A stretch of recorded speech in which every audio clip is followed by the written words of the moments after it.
आज ये अपनी सेट्स की लास्ट क्लास है। इसमें हम एक टर्म है सेट से रिलेटेड, पावर सेट, वो देखेंगे और सेट की कुछ प्रॉपर्टीज होती हैं वो देखेंगे। सबसे पहले बता रहा हूं पावर सेट।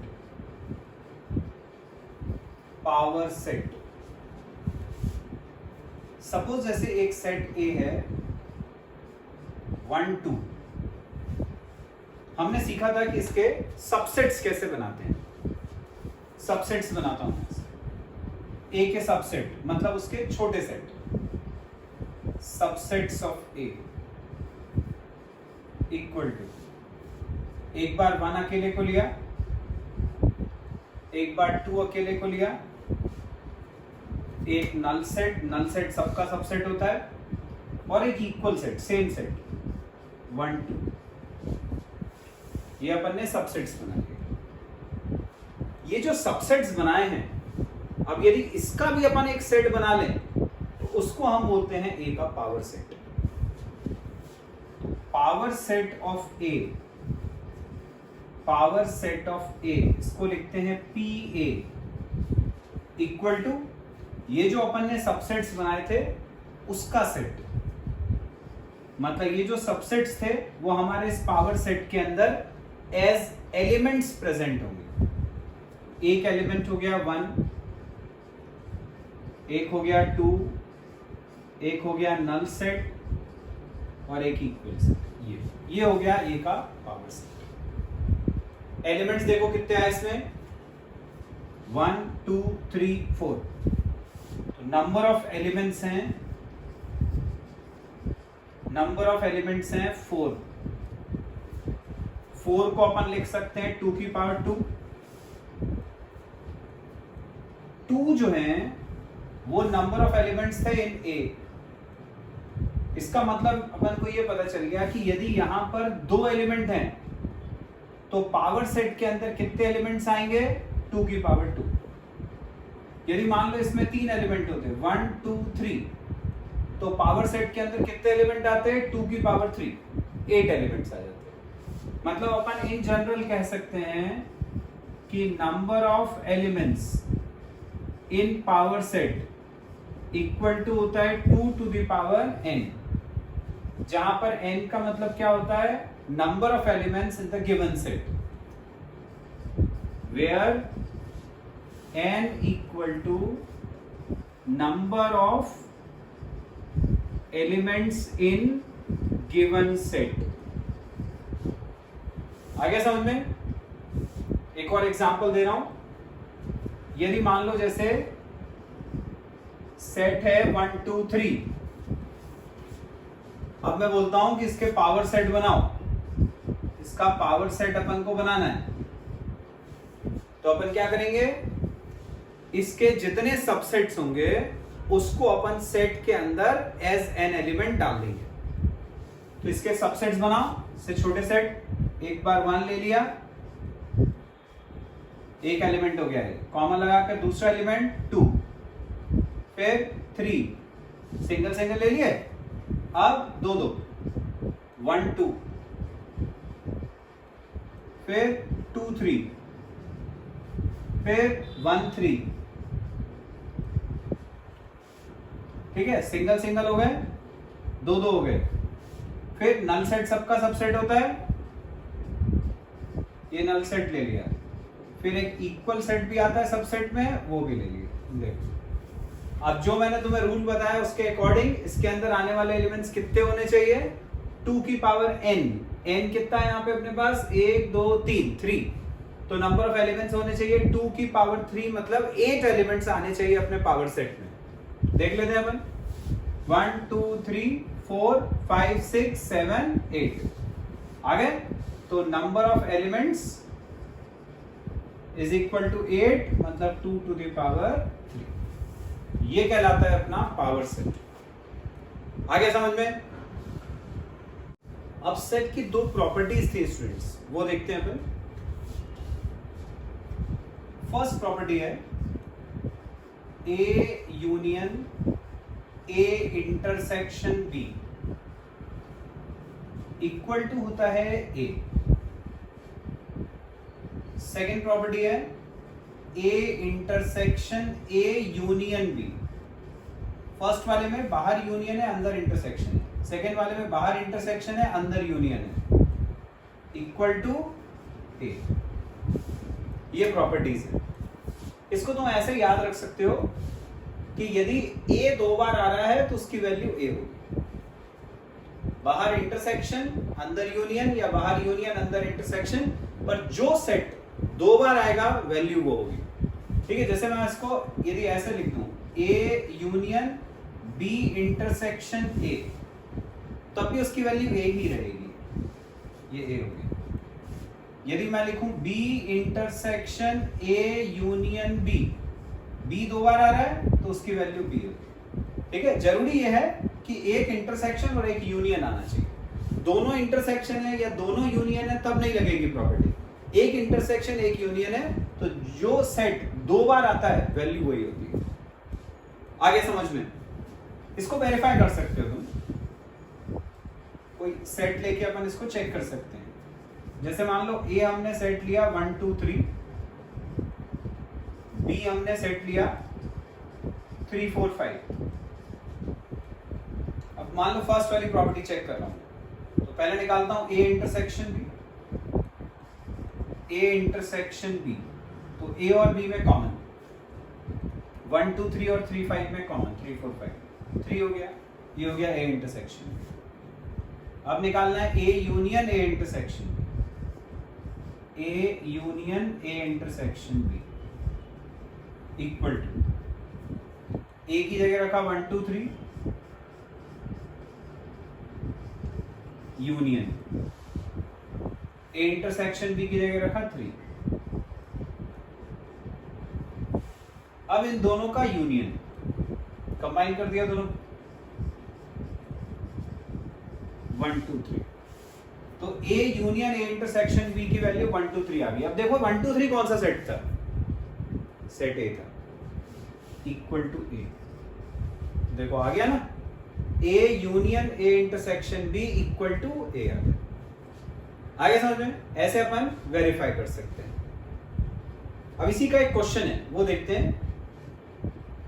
क्वेश्चन में दिया है A union B equal to है A union C, A intersection B equal to दिया है ए इंटरसेक्शन सी, और हमें प्रूफ करना है कि बी और सी बराबर हो। तो जो गिवन कंडीशन है वहां से स्टार्ट करते हैं। गिवन कंडीशन है A union B equal to A union C, यहां से स्टार्ट करें। हमें प्रूफ करना था बी इक्वल टू सी, तो अपन क्या करते हैं, ये जो गिवन कंडीशन है इसमें दोनों तरफ इंटरसेक्शन लगा देते हैं बी। जैसे अपन किसी इक्वेशन में दोनों तरफ किसी से मल्टीप्लाई कर सकते हैं, वैसे अपन किसी इक्वेशन में दोनों तरफ किसी का इंटरसेक्शन ले सकते हैं। ये जरूरी है कि यहाँ इंटरसेक्शन बी लगा रहे हो तो वहां भी इंटरसेक्शन बी लगेगा। अब ब्रैकेट ओपन करते हैं, सिंपल मैथमेटिक्स में करते हैं ना वैसे। एक बार A intersection B, A intersection B, फिर union B intersection B, B intersection B. जैसे सिंपल मैथमेटिक्स में करना है, मान लो a plus B into B, कैसे बोलोगे, a into B plus B into B, ऐसे ओपन करते हैं ना, बस वैसे ही करना है। ऐसे यहां पर a इंटरसेक्शन बी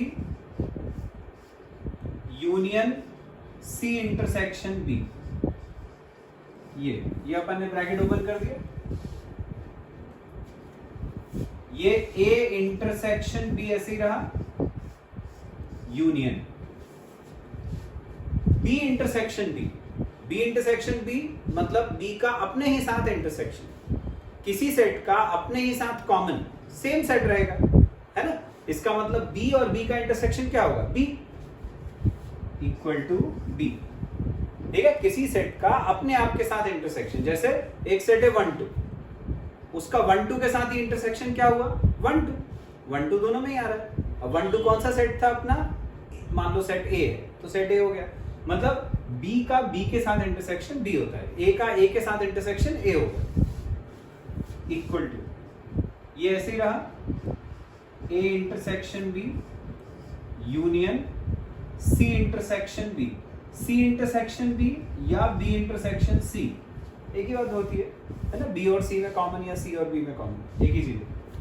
अब जो मैंने प्रॉपर्टी तुम्हें अभी बताई ये वाली, उसके अकॉर्डिंग मैंने बोला कि जो सेट दो बार आएगा, जो सेट दो बार होगा वही वैल्यू होगी इसकी। जरूरी है कि ब्रैकेट के अंदर यदि इंटरसेक्शन है तो बाहर यूनियन, ब्रैकेट में यूनियन है तो बाहर इंटरसेक्शन।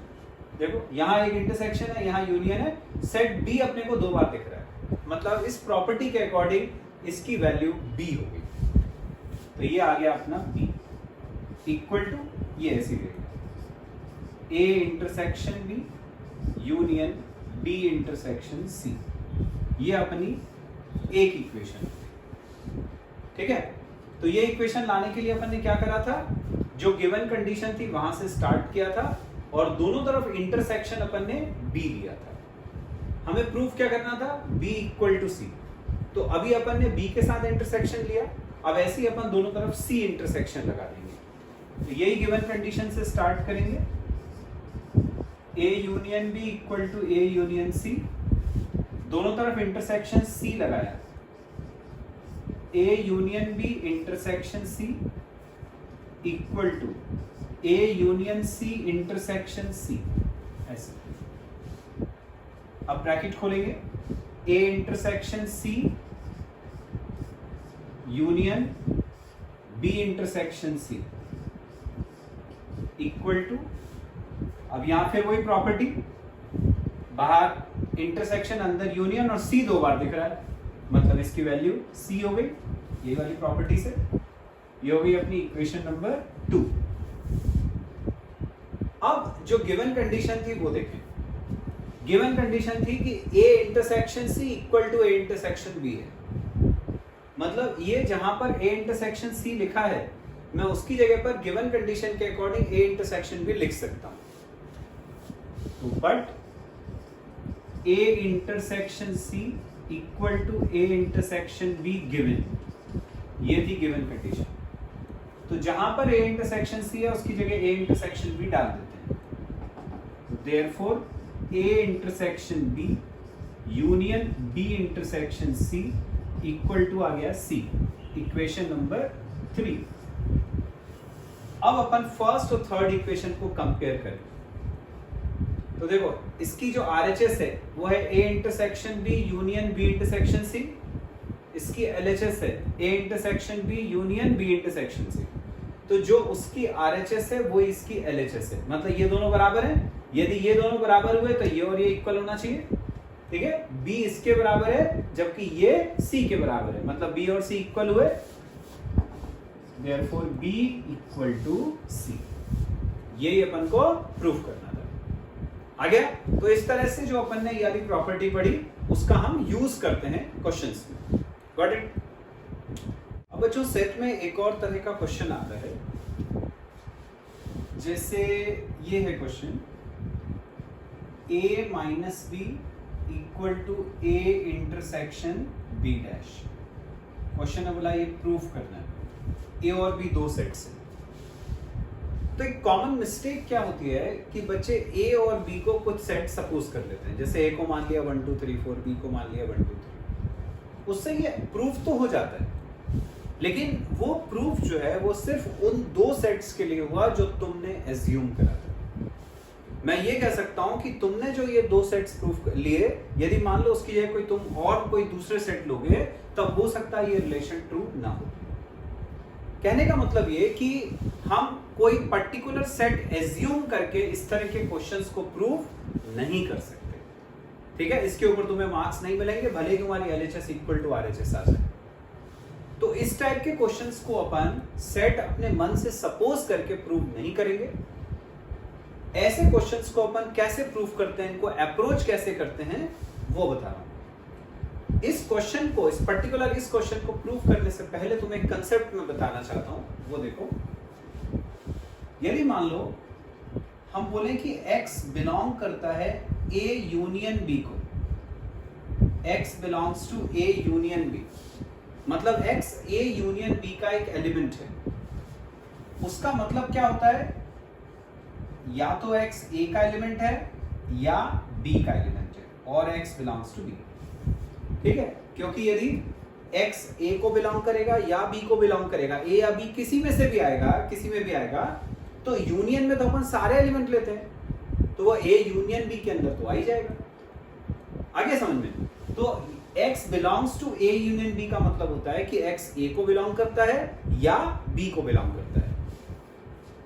यदि हम लिखें कि x belongs to a intersection b, अब तुम्हें पता है इंटरसेक्शन में तो वही एलिमेंट आते हैं जो a और b में कॉमन होते हैं।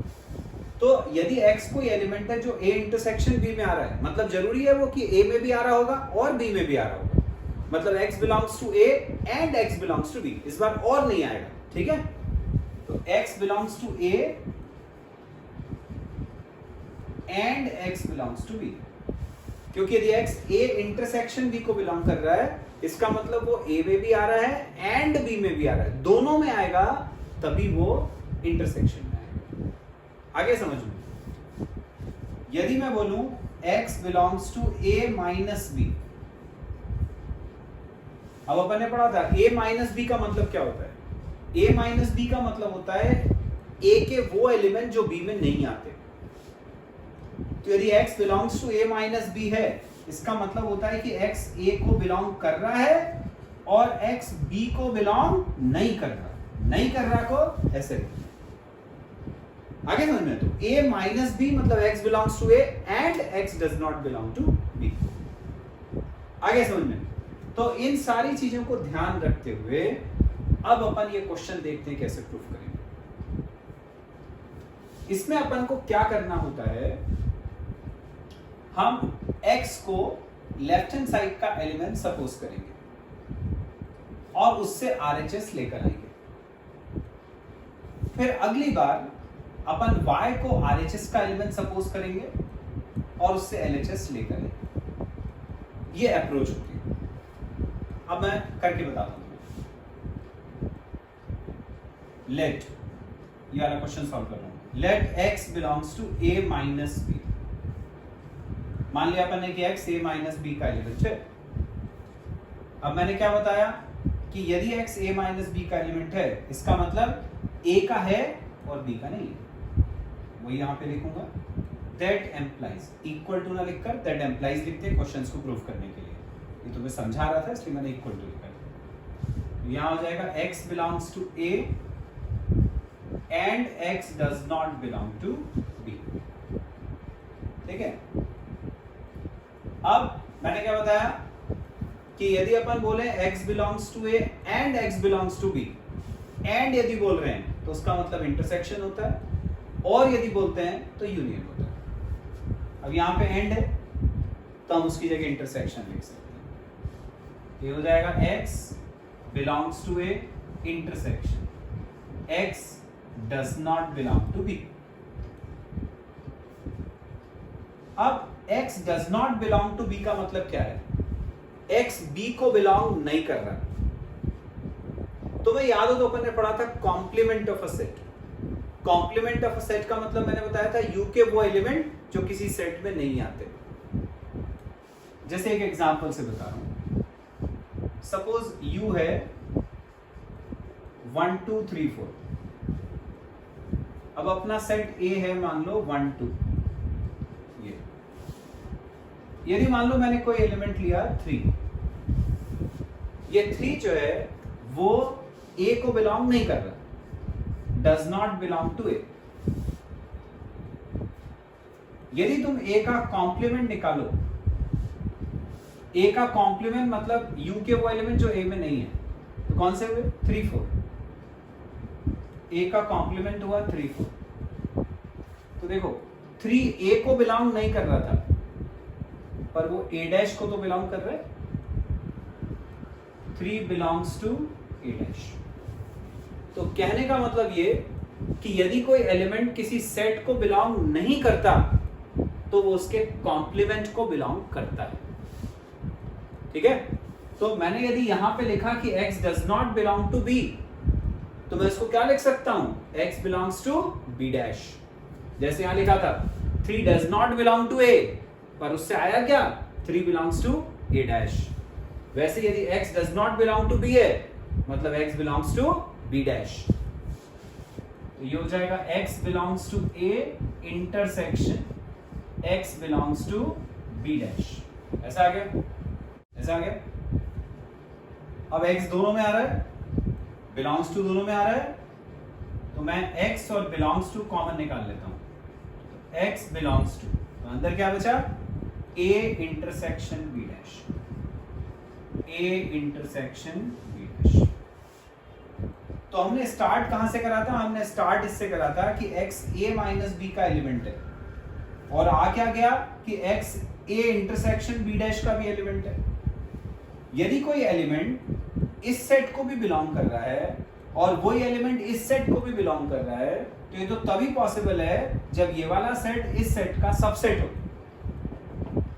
मतलब ये जो लेफ्ट साइड वाला सेट होता है ये इसका सबसेट हो जाता है, is a subset of A intersection B dash. ठीक है, ऐसा कैसे हुआ वो एक एग्जांपल से बता रहा हूं। यदि मान लो एक सेट है 1 2 3, एक सेट है 1 2 3, एक सेट है 1 2, एक है 1 2 3। यदि मान लो एलिमेंट मैंने 1 लिया, ये वाला सेट A है, ये वाला सेट B है।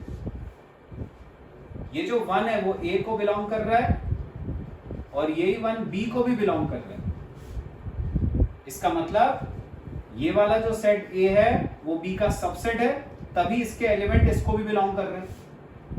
तो यदि अपन बोलें कि 1 A का भी एलिमेंट है, 1 B का भी एलिमेंट है, इसका मतलब कि A B का सबसेट है, तभी इसके सारे एलिमेंट उसको बिलोंग करेंगे। बस वैसे यहां पे हुआ कि यदि x इसका एलिमेंट है और यदि x इसका भी एलिमेंट है, मतलब कि ये वाला सेट ये वाले सेट का सबसेट हुआ। ठीक है, तो यहां तक अपन ने प्रूफ कर लिया। ये अपनी फर्स्ट इक्वेशन होगी। ऐसा हमेशा होगा कि यदि तुमने यहाँ x बिलोंग्स टू समथिंग लिया है और यहाँ x बिलोंग्स टू समथिंग आ जाता है, तो ये वाला सेट ये वाले सेट का सबसेट हमेशा लिख सकते हो। कई बार क्वेश्चन ऐसा आता है जिसमें इक्वल टू प्रूफ नहीं करना होता, सबसेट प्रूफ करना होता है। यदि यहाँ पे इक्वल टू की जगह सबसेट लिखा होता तो वो अपना आ गया था, तो हम यही छोड़ देते। ठीक है, पर अपन को इक्वल प्रूफ करना है। इक्वल प्रूफ करना है तो अभी एक स्टेप और लगेगी। फर्स्ट इक्वेशन आ गई थी हमारी, एक इक्वेशन और बनानी पड़ेगी। अभी अपन ने क्या करा था, x को इसका एलिमेंट सपोज करा था, अब अपन y को इसका एलिमेंट सपोज करें। हमने यहां से स्टार्ट की थी LHS, तो ये अपना आ गया था इधर पे A इंटरसेक्शन B डैश। अब हम यहाँ RHS से स्टार्ट करेंगे, ये अपन को लेकर आएंगे। तो अब अपन सपोज कर लेते हैं let y belongs to A intersection B dash. अब यदि y A intersection B dash का एलिमेंट है, इसका मतलब y belongs to A intersection, मतलब मैंने बताया तुम्हें एंड होता है y belongs to B dash. y belongs to A and y belongs to B dash.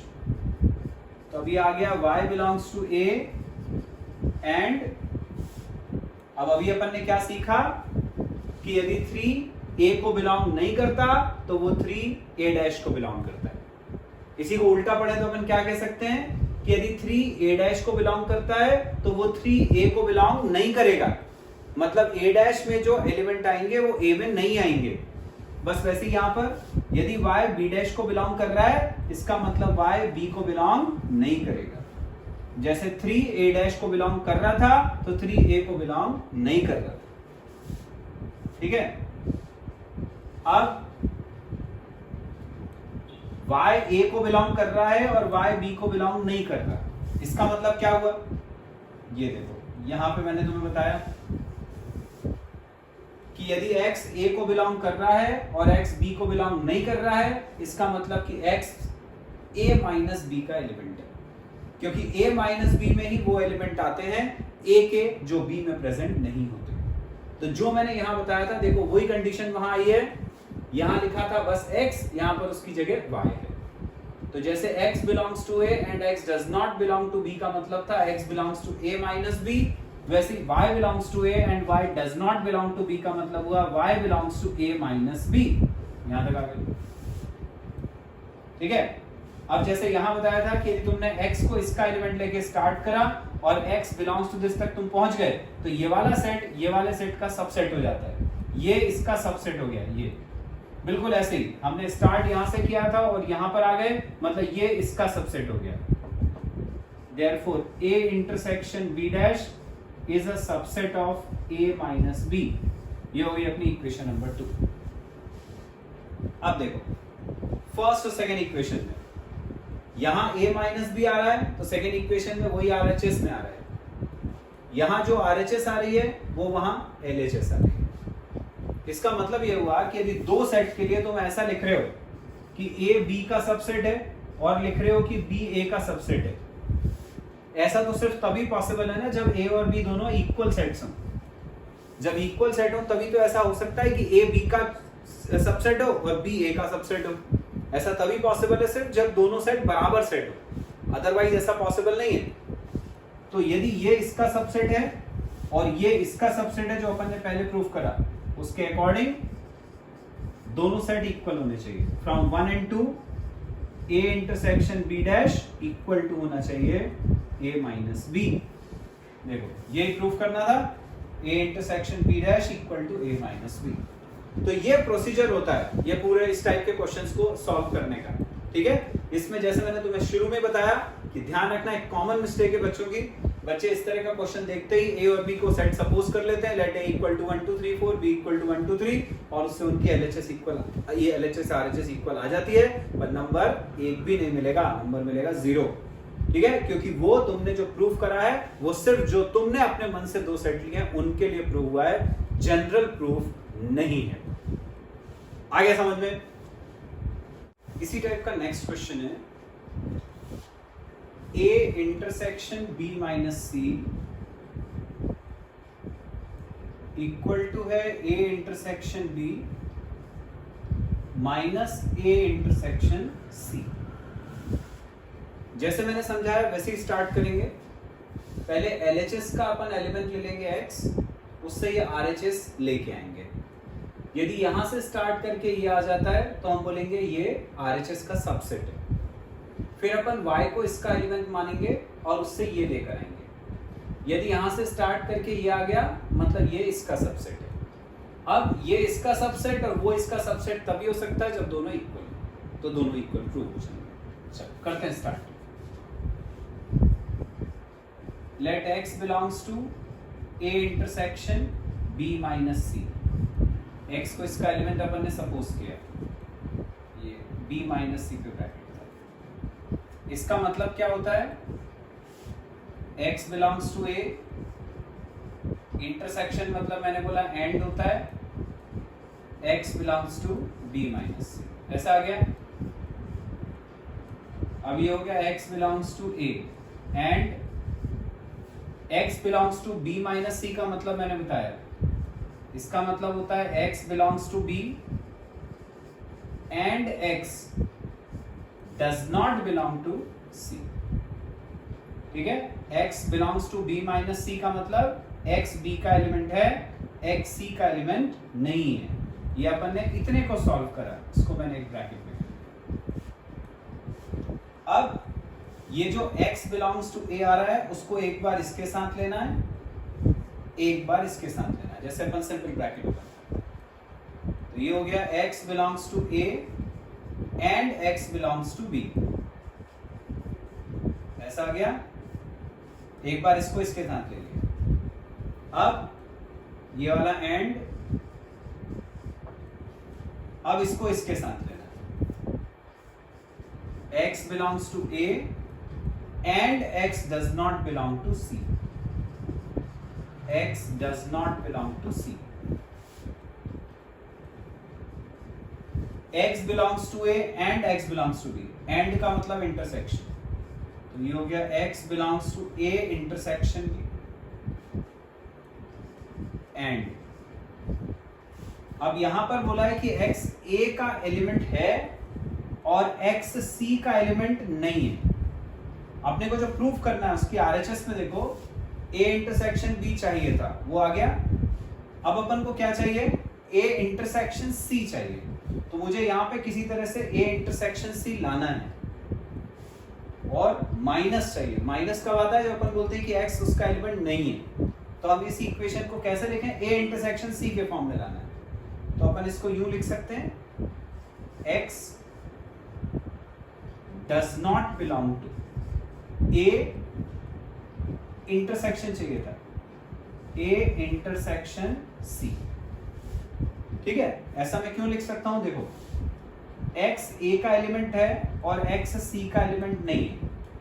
इसका मतलब x कोई ऐसा एलिमेंट है जो a और c दोनों में कॉमन नहीं है ना, दोनों में नहीं आ रहा वो, तभी अपन लिख रहे हैं वो a में आ रहा है पर c में नहीं आ रहा, दोनों में नहीं आ रहा, इसीलिए मैंने लिखा है x does not belong to a intersections। x एक ऐसा एलिमेंट है जो a में है पर c में नहीं है, मतलब उनके इंटरसेक्शन में नहीं है, तो x does not belong to a intersections। अब ये क्या हो गया? x इसका एलिमेंट है, इसका एलिमेंट नहीं है। मैंने क्या बताया था कि यदि एक का एलिमेंट है दूसरे का नहीं है, इसका मतलब अपन उसको माइनस के फॉर्म में लिख सकते हैं। यहाँ आ गया x belongs to a intersection b minus a intersection c, ऐसा आ गया। फिर मैंने बताया ही था कि यदि अपन स्टार्ट यहां से करते हैं और ये आ जाता है, इसका मतलब कि ये इसका सबसेट है। तो अपन ने LHS से स्टार्ट करा था, हम RHS यहाँ ले आए हैं, इसका मतलब कि LHS RHS का सबसेट है। Therefore, A intersection B minus C is a subset of A intersection B minus A intersection C। ये अपनी फर्स्ट इक्वेशन है। ठीक है, अब अगली स्टेप क्या है? अब अपन y को RHS का एलिमेंट लेंगे, LHS लेके आएंगे। तो late y belongs to A intersection B minus A intersection C। y को इसका एलिमेंट अपन ने सपोज कर लिया। That implies y इसका एलिमेंट है, तो y belongs to A intersection B, इसका एलिमेंट नहीं है, नहीं है मतलब y does not belong, y does not belong to A intersection C। ऐसा आ गया। अब लाना क्या अपन को? हमें लाना है A intersection B minus C। किसी तरह से अपन को यहाँ B minus C चाहिए और A intersection चाहिए, तो हम इसको अभी लिख सकते हैं y belongs to A intersection B, मतलब y belongs to A and y belongs to B, यही मतलब होता है इसका। And y does not belong to A intersection C का मतलब देखें, y A और C दोनों को बिलोंग नहीं कर रहा, तो उसको मैं यूं लिख सकता हूं y belongs to A and y does not belong to C। बात बराबर ही है ना? यदि y A को बिलोंग करेगा और C को बिलोंग नहीं करेगा, इसका मतलब y A इंटरसेक्शन C का एलिमेंट नहीं हो सकता, क्योंकि इंटरसेक्शन में तो वही आता है जो दोनों में आए। ठीक है, और इसको मैंने इस तरह से क्यों लिखा है?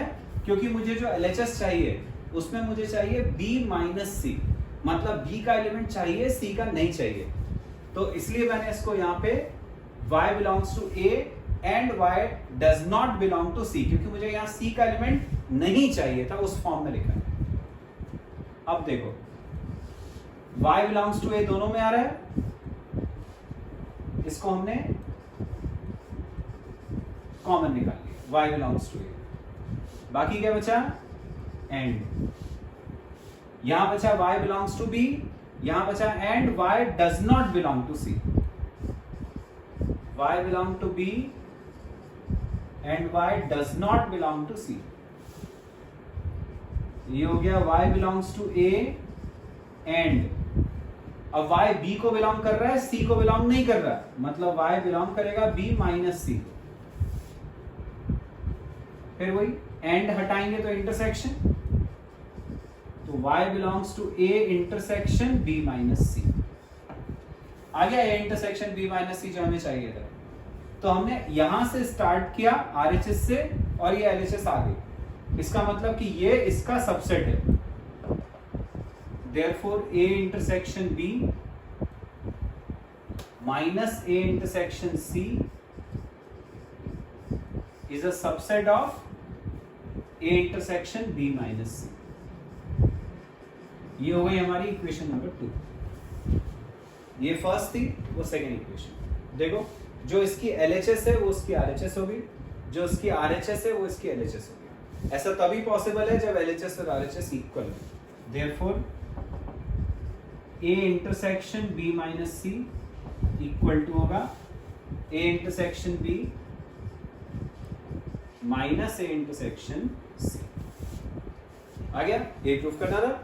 तो इस तरह से अपन जो प्रूफ वाले क्वेश्चंस हैं उनको अप्रोच करते हैं। तो बच्चों ये सेट्स जो चैप्टर था ये अपना कंप्लीट हो गया। इसकी वर्कशीट तुम सॉल्व करो। नेक्स्ट क्लास से हम नया चैप्टर स्टार्ट करेंगे। Thank you.